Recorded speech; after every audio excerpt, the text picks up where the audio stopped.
जय देवभूमि जय उत्तराखंड। और क्वेश्चन तुम्हारा हाल चाल, मैं छू तुम्हार तगड़ी संतोष कांडपाल।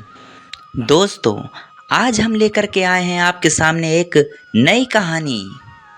किसी पहाड़ी गांव में एक निर्धन किसान का परिवार रहता था। किसान की एक बेटी और एक बेटा था। किसान की पत्नी की मृत्यु हो चुकी थी। अपने दोनों बच्चों का लालन पोषण वह स्वयं करता था। समय के साथ साथ बच्चे बड़े हो गए। बेटी बड़ी थी, सो किसान को उसके विवाह की चिंता सताने लगी। उसने पाई पाई जोड़कर जैसे तैसे उसका विवाह कर दिया। एक दो साल बाद किसान बीमार रहने लगा और एक दिन उसकी मृत्यु हो गई। अब उसका बेटा अनाथ हो गया। उसकी दीदी को अब भाई की चिंता सताने लगी, क्योंकि उसका ससुराल भी ज़्यादा संपन्न नहीं था। तो वह अपने सास ससुर व पति से इस बारे में बात करने में संकोच होने लगा। परंतु भाई की चिंता में उसने हिम्मत बांध के भाई को अपने ससुराल में ही रखने की बात ससुराल वालों से कही। ससुराल वाले बहू की बात मान तो ली, परंतु कुछ शर्तों के साथ। ससुराल वालों ने ये शर्त रखी, उसके भाई को भोजन में भूसे की रोटी और बिच्छू का साग। बिच्छू एक प्रकार की पहाड़ी घास होती है जो सब्जी बनाने के काम भी आती है। उसे चक्की की ओट में सोना होगा। मवेशियों को चराने की जिम्मेदारी उसकी होगी।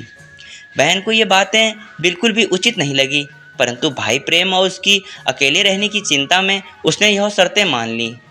भाई ने भी परिस्थिति के अनुसार मन पसीज के यह शर्तें मान ली। अब भाई अपनी बहन के ससुराल में रहने लगा।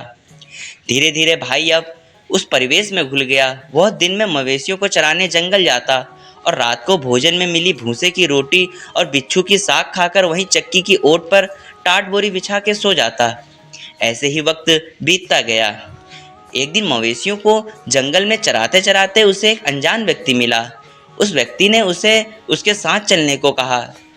पहले तो उसने साथ आने से मना किया, परंतु जब उस अजनबी ने उसे अच्छा काम और अच्छे भविष्य का लोभ दिखाया तो वह सोचने लगा कि बहन के घर में बोझ बनने से अच्छा कहीं और काम करके धन कमाया जाए।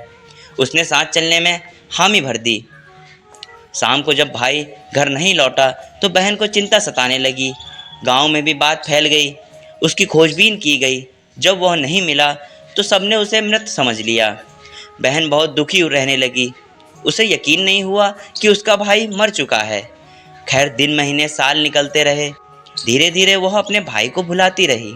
लेकिन तीज त्योहारों में जब आस पड़ोस की औरतें अपने भाई से मिलने जाती या उनके भाई उनसे मिलने आते तो वह अपने भाई को याद करके आंसू बहाती।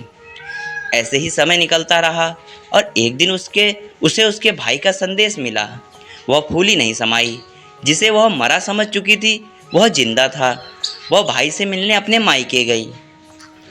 घर पहुंचकर उसे भाई की संपन्नता देखकर आश्चर्य हुआ। भाई ने उसे भूतकाल में जो भी हुआ सब बताया।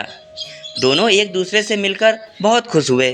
भाई ने उसे उपहार स्वरूप बहन को बहुत धन दिया, लेकिन उसकी बहन ने यह कहकर मना कर दिया कि उसे उसका भाई मिल गया, उसे अब कुछ भी नहीं चाहिए। जब उसने धन लेने से मना किया तो भाई ने उसे 2 गाय और 1 भैंस देनी चाहिए, तो बहन ने वह रख ली। भाई खुश हुआ कि बहन ने उसकी एक उपहार स्वीकार कर लिया। उसने गाय के गले में घंटी बांध दी और बहन के साथ भेज दिया। बहन उन गाय और भैंसों के साथ ससुराल को चल दी। सुनसान रास्ते में गाय के गले में बधी घंटी का स्वर बहन को अच्छा लग रहा था। उसे लगा जैसे घंटी से आवाज़ आ रही हो। भूसे की रोटी, सिसूड़ का साग खाएगा? हाँ दीदी। चक्की की ओट में सोएगा? हाँ दीदी। झाड़ू की मार सहेगा? हाँ दीदी हाँ। घंटी मानो यही बातें बोल रही हो। यह सोचकर वह ज़ोर ज़ोर से हंस पड़ी। ये कहानी आपको कैसी लगी कमेंट में ज़रूर बताएं। लाइक शेयर एंड सब्सक्राइब करना ना भूलें। ऐसी ही मनोरंजक कहानी हम आपके सामने लाते रहेंगे। जय देवभूमि जय उत्तराखंड।